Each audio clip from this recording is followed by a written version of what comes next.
ఓం నమో వెంకటేశాయ. అందరికీ నమస్కారం. హిందూ టెంపుల్స్ ఇన్ఫర్మేషన్కి స్వాగతం. నా పేరు శ్రీకాంత్. ఈ వీడియోలో ఏడుకొండల తెలంగాణ తిరుపతిగా ప్రసిద్ధి చెందిన శ్రీ కురుమూర్తి వెంకటేశ్వర స్వామి బ్రహ్మోత్సవాలు 2025 సంవత్సరం యొక్క విశేషాలు మరియు ఆలయ చరిత్ర గురించి తెలియజేస్తున్నాను. హిందూ దేవాలయాల యొక్క తాజా సమాచారం అందించే ప్రయత్నం చేస్తున్న మన హిందూ టెంపుల్స్ ఇన్ఫర్మేషన్ ఛానల్ని సబ్స్క్రైబ్ చేసుకొని సపోర్ట్ చేయండి. అలాగే ఈ వీడియో చివరి దాకా చూసి లైక్ చేసి మీ ఫ్రెండ్స్కి షేర్ చేయండి. శ్రీ కురుమూర్తి వెంకటేశ్వర స్వామి బ్రహ్మోత్సవాలు 2025 సంవత్సరానికి గాను అక్టోబర్ 22వ తేదీన మొదలవుతాయి. ఇవి నవంబర్ 7 వరకు కొనసాగుతాయి. అక్టోబర్ 22వ తేదీన శ్రీ స్వామివారి కళ్యాణోత్సవం నిర్వహిస్తుంది ఆలయ కమిటీ.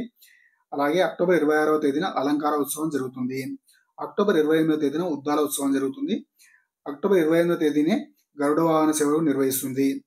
మిగతా రోజుల్లో కూడా ప్రతిరోజు వాహన సేవలు నిర్వహిస్తుంది.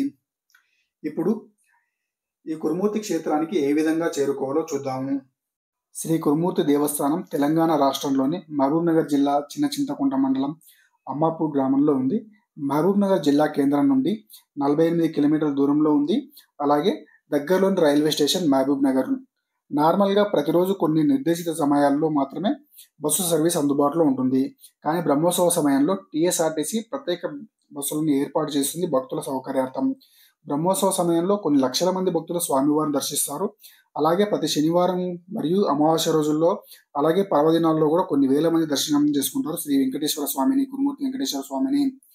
బ్రహ్మోత్సవ విశేషాలు తెలియజేసే ముందు స్వామివారు వెలిసిన పర్వత చరిత్ర గురించి మరియు ఈ క్షేత్రం నందు స్వామి ఎలా వెలిసారో తెలుసుకునే ప్రయత్నం చేద్దాం. ముందుగా పర్వత చరిత్ర. పూర్వం ఒకప్పుడు వైకుంఠంన శ్రీనివాసుడు లక్ష్మీదేవితో వివరిస్తున్న సమయంలో ఆదిశేషుని ఉద్యానవనం ద్వారంలో కాపలుగా ఉంచుతారు. ఆ సమయంలో వాయుదేవుడు విష్ణు దర్శనానికి వస్తారు. వాయుదేవుని ప్రవేశంను ఆపిన ఆదిశేషునకు మరియు వాయుదేవునికి వాగ్వివాదం జరుగుతుంది. అప్పుడు అక్కడికి వచ్చిన విష్ణుమూర్తితో వారిలో ఎవరు గొప్పవారో నిర్ణయించమని కోరుతారు. శ్రీహరి వారిద్దరికి ఒక పోటీ పెట్టి ఎవరు గెలిస్తే వారు విజేత అని చెప్తారు. ఆ పోటీ ఏమిటంటే ఆదిశేషువు ఆనందగిరిని చుట్టుకొని ఉండగా వాయుదేవుడు దాన్ని కదిలించాలి. ఇక పోటీ ప్రారంభమవుతుంది. ఈ పోటీ యందు గెలవడానికి చేసిన తీవ్ర ప్రయత్నంలో విశ్వప్రలయం సంభవిస్తుంది. అప్పుడు దేవతల కోరిక మేరకు వారిని శాంతింపజేయడానికి విష్ణువు వేణుగానం చేసెను. వేణుగానంలో లీలమైన ఆదిశేషువు తన పట్టు సడలిస్తారు. అప్పుడు వాయుదేవుడు ఆనందగిరిని కదిలించి తీసుకొని వెళ్తుండగా ఆ గిరి నుండి కొంత భాగం విరిగి ఈ ప్రదేశంలో పడిన ఖండభాగంలే కురుమూర్తి పర్వత శ్రేణులు. తిరుమలలాగానే ఇక్కడ కూడా 7 పర్వతములు కలవు. అవి ఒకటి శ్వేతాద్రి, ఏకాద్రి, దుర్గాద్రి, గానాద్రి, భల్లూకాద్రి, పతకాద్రి, దైవతాద్రి దేవుని గట్టు. ఈ 7వ పర్వతం దైవతాద్రి దేవుని గట్టు పైకినే స్వామివారు వెలిశారు. ఇది పర్వత చరిత్ర. ఇప్పుడు కురుమూర్తి క్షేత్రంలో శ్రీనివాస స్వామి ఏ విధంగా వెలిశారో చూద్దాం. వెంకటాచల మహత్యం ప్రకారం అందరికి తెలిసిందే. భృగుమహర్షి చర్య వలన లక్ష్మీదేవి నిడబాసిన విష్ణుమూర్తి వైకుంఠం వీడి భూలోకంలో ఉన్న తిరుమలలో ఆనందగిరిలో నివాసం ఉంటారు. ఒకనాడు వన విహార సమయంలో ఆకాశరాజు తనైన పద్మావతి అమ్మవారిని చూస్తారు. అనంతరం ఆమెను వివాహం చేసుకుంటారు. వివాహానికి అవసరమైన ధనమును కుబేరుని దగ్గర అప్పుగా తీసుకుని అమ్మవారిని వివాహం చేసుకుంటారు. ఆ తర్వాత కొంతకాలానికి లక్ష్మీదేవి స్వామివారిని శ్రీహరిని చేరుతుంది. శ్రీనివాసుడు కుబేరునితో అప్పు పడిన విషయంను లక్ష్మీదేవితో చెప్పగా భక్తులు సమర్పించిన కానుకలను కుబేరునికి వడ్డీగా ఇవ్వమని చెప్తుంది అమ్మవారు. ఆ తర్వాత ఎంతకాలమైన వడ్డీ కూడా చెల్లించలేని శ్రీనివాసుని దగ్గరికి కుబేరుడు వచ్చి తిరుమలలోని శ్రీవారి ముఖద్వారంన తిష్టవేసి కూర్చుంటాడు. కుబేరునికి భయపడిన శ్రీనివాసుడు కుబేరుడు నిద్రిస్తున్న సమయంలో లక్ష్మీదేవితో సహా తిరుమల వీడి ఉత్తర దిశగా ప్రయాణం సాగిస్తారు. లక్ష్మీ శ్రీనివాసులు అలా ప్రయాణం చేస్తూ మార్గ మధ్యంలో కృష్ణా నదిని దాటుతారు. వారి పాదస్పర్శకు సంతోషించిన కృష్ణవేణమ్మ వారికి భక్తిపూర్వకంగా పాదుకలను సమర్పిస్తారు. నేటికి ప్రతి సంవత్సరం బ్రహ్మోత్సవ సమయంలో స్వామి అమ్మవార్లకు నూతన పాదుకలను సమర్పించుకుంటున్నారు. దీన్ని ఉద్దార ఉత్సవం అని పిలుస్తారు. అలా ప్రయాణం చేస్తూ స్వామి అమ్మవార్లు ఈ పర్వత ప్రాంతాలకు చేరుకుంటారు. ఇక్కడి ప్రకృతి శోభకు ముగ్ధురాలైన శ్రీ లక్ష్మీదేవి శ్రీవారిని ఇక్కడే కొంతకాలం విశ్రమించుదామని కోరుతారు. లక్ష్మీదేవి కోరిక మేరకు ఇక్కడ స్వయంభూగా వెలిసిన అర్చతావతార మూర్తియే శ్రీ కురుమూర్తి శ్రీనివాస స్వామి. దీనిని ఉత్తర వెంకటాచల మహత్యం అని పిలుస్తారు. ఈ ఆలయాన్ని ముక్కర వంశపు రాజులచే ఆలయ నిర్మాణం మరియు స్వామివారి ఆభరణాలు చేయించారు. ఈ ఆలయ చరిత్రను శ్రీ కురుమూర్తి దేవస్థానం యొక్క అర్చకుల ద్వారా తెలుసుకోవడం జరిగింది. అలాగే ఇక్కడ శిలాఫలకాలపై కూడా ఆలయ చరిత్రను ముద్రించడం జరిగింది. అలాగే ఇప్పుడు ఈ శ్రీ కురుమూర్తి వెంకటేశ్వర స్వామి ఆలయ అర్చకుల ద్వారా కూడా మనం క్లుప్తంగా ఆలయ చరిత్ర తెలుసుకునే ప్రయత్నం చేద్దాం. జై శ్రీమన్నారాయణ. శ్రీమత్ కుర్మూర్ శైలేంద్ర గృహంతర విహారిణి శ్రీ శ్రీనివాస యోగీశ శ్రీనివాసాయ మంగళం. ఇందిరా నేనంద సుందరాద్భుతమూర్తే మందిరాయిత కుర్మూర్తి గంధరాయాస్తు మంగళం. సమస్త సన్మంగళాని భవంతు సర్వే జనా సుఖినో భవంతు.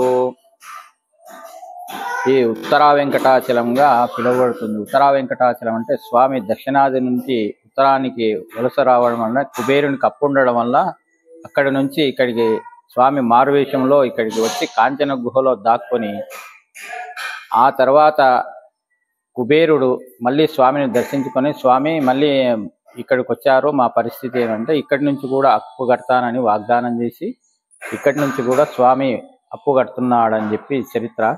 ఆ విధంగా స్వామికి కార్తీక మాసం పాడ్యమి, శుక్లపక్ష పాడ్యమి నుంచి సప్తమి వరకు బ్రహ్మోత్సవాలు ఉంటాయి.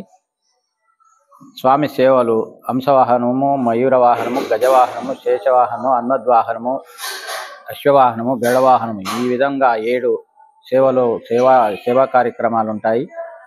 ఆ తర్వాత సప్తమి రోజు ఉద్దాలోత్సవం, అంటే ఇక్కడ స్వామివారికి ప్రత్యేకంగా పాదరక్షలకే ఉత్సవం జరపబడుతుంది.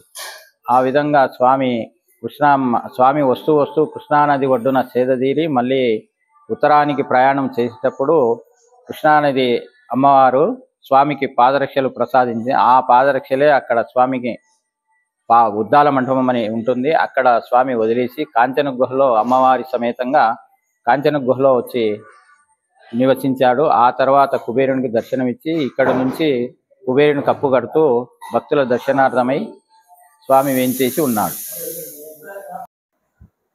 ఇక ఇప్పుడు ఆలయ విశేషాలు తెలుసుకుందాం. ముందుగా మనం కురుమూర్తి క్షేత్రం చేరుకోగానే ఎడమవైపున మనకు ఆంజనేయ స్వామి వారి పెద్ద విగ్రహం కనిపిస్తుంది. ఆంజనేయ స్టాచ్యూ దాటి కొంచెం ముందుకు వెళ్తే ఆ పక్కనే మనకు కోనేరు పుష్కరిణి ఉంటుంది. ఆ పుష్కరిణి ప్రస్తుతం బ్రహ్మోత్సవాల కోసం శుద్ధి చేయడం జరిగింది కాబట్టి పుష్కరిణిలో ప్రస్తుతం వాటర్ లేదు. అలాగే పుష్కరిణి ప్రక్కనే శేషకర్ణ హాలు ఉంది. ఇక్కడ మొక్కులు మొక్కుకున్న వాళ్ళు తలనీలాలు సమర్పిస్తారు.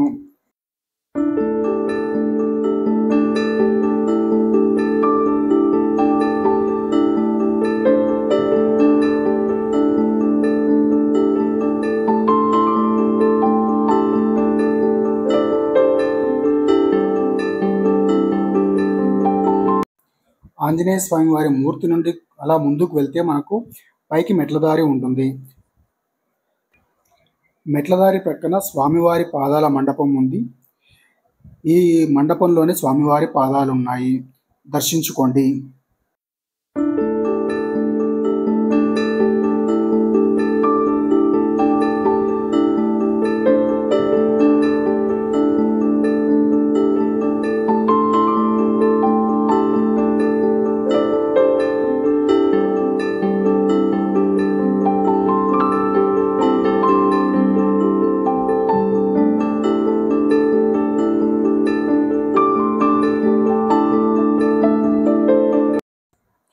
ఇలా గోపురంలో నుంచి మెట్లపైకి వెళ్తూ ఉంటే మధ్యలో మనకు ఆంజనేయ స్వామి వారి ఆలయం వస్తుంది. ఇప్పుడంటే ఖాళీగా ఉంది, కానీ బ్రహ్మోత్సవాల సమయంలో ఇక్కడ జనాలతో ఫుల్ రద్దీగా ఉంటుంది. దర్శనానికి కనీసం 2 గంటల సమయం పడుతుంది.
ఆంజనేయ స్వామి వారి దేవాలయం దర్శనం చేసుకోండి. ఇక్కడ ఆంజనేయ స్వామి ఆలయం దాటి కొద్దిగా ముందుకు వెళ్తే మనకు ఎడమవైపు స్వామివారి ఉద్దాల మండపం ఉంటుంది. శ్రీ కురుమూర్తి స్వామి అమ్మవార్ల పాదరక్షల మండపం. భక్తులను ఉద్దాలతో ఆశీర్వదిస్తారు ఇక్కడ.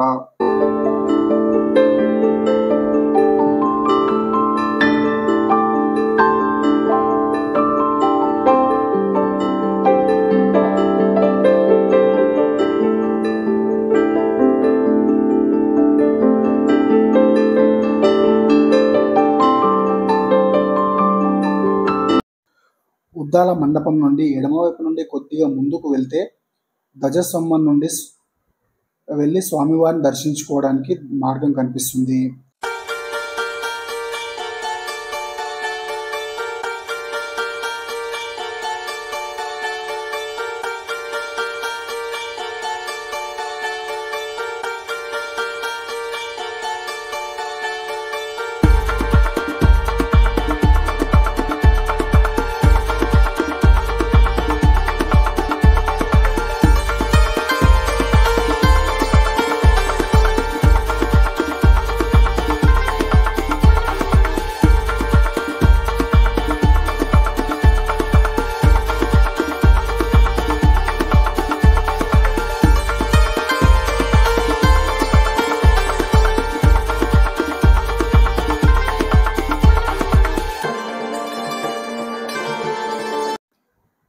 ఇక్కడ ధ్వజస్తంభం పక్కన శీఘ్ర దర్శనం 20 రూపాయల ప్రత్యేక ప్రవేశ దర్శనం ఉంటుంది. ఈ క్యూ లైన్ ద్వారా వెళ్తే త్వరగా దర్శనం చేసుకోవచ్చు. ఈ ధ్వజస్తంభం పక్క నుంచి వెళ్తే మనకు ఉచిత దర్శనం వెళ్ళవచ్చు.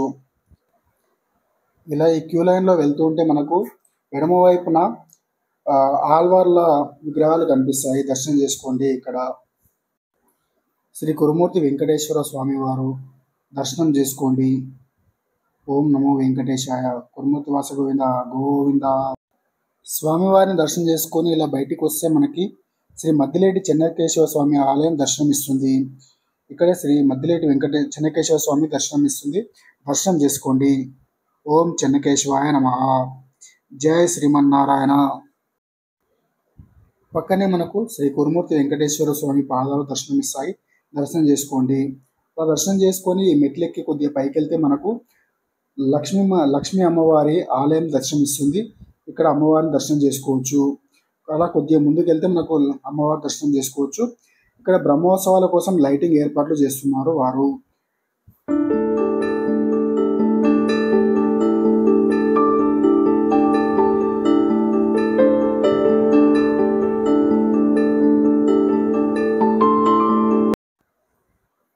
ఇక్కడ లక్ష్మీమాత కొలువై ఉన్నారు.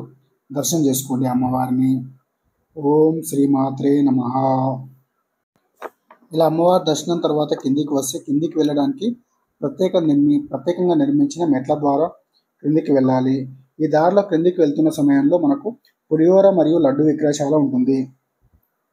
శ్రీ కురుమూర్తి వెంకటేశ్వర స్వామి బ్రహ్మోత్సవాల్లో భాగంగా బ్రహ్మోత్సవ కార్యక్రమాలు ఏ రోజు ఏ కార్యక్రమాలు ఏ వాహన సేవ నిర్వహిస్తారో ఇప్పుడు చూద్దాము. అక్టోబర్ 22వ తేదీన శ్రీ స్వామివారి కళ్యాణోత్సవం నిర్వహిస్తారు. అలాగే సాయంత్రం 6:15 శ్రీదేవి భూదేవి సమేత శ్రీ స్వామివారి మయూర వాహన సేవ నిర్వహిస్తారు. అక్టోబర్ 23వ తేదీన సాయంత్రం 6:20 నుండి శ్రీదేవి భూదేవి సమేత శ్రీ స్వామివారి అంశవాహన సేవ నిర్వహిస్తారు. అక్టోబర్ 24వ తేదీన సాయంత్రం 6:25 నుండి శ్రీదేవి భూదేవి సమేత శ్రీ స్వామివారి శేషవాహన సేవ నిర్వహిస్తారు. అలాగే అక్టోబర్ 25వ తేదీన 6:30 నుండి శ్రీదేవి భూదేవి సమేత శ్రీ స్వామివారి గజవాహన సేవ నిర్వహిస్తారు. అలాగే అక్టోబర్ 26వ తేదీన అలంకార ఉత్సవం తర్వాత రాత్రి 9 గంటల నుండి శ్రీదేవి భూదేవి సమేత శ్రీ స్వామివారి అశ్వవాహన సేవ నిర్వహిస్తారు. అక్టోబర్ 27వ తేదీన రాత్రి 10 గంటల నుండి శ్రీదేవి భూదేవి సమేత శ్రీ స్వామివారి హనుమద్వాహ సేవన నిర్వహిస్తారు. అక్టోబర్ 28వ తేదీన ఉద్దాల ఉత్సవం తర్వాత ఈ ఉద్దాల ఉత్సవం సాయంత్రం 6:30 నుండి జరుగుతుంది. రాత్రి 10:40 శ్రీదేవి భూదేవి సమేత శ్రీ స్వామివారి గరుడ వాహన సేవ నిర్వహిస్తారు. ఈ వీడియో కనుక మీకు నచ్చితే ఈ వీడియో లైక్ చేసి షేర్ చేయండి. అలాగే మన హిందూ టెంపుల్స్ ఇన్ఫర్మేషన్ ఛానల్ని సబ్స్క్రైబ్ చేసుకొని సపోర్ట్ చేయండి. ఓం నమో వెంకటేశాయ. ఓం నమో శ్రీనివాసాయ. జై శ్రీమన్నారాయణ.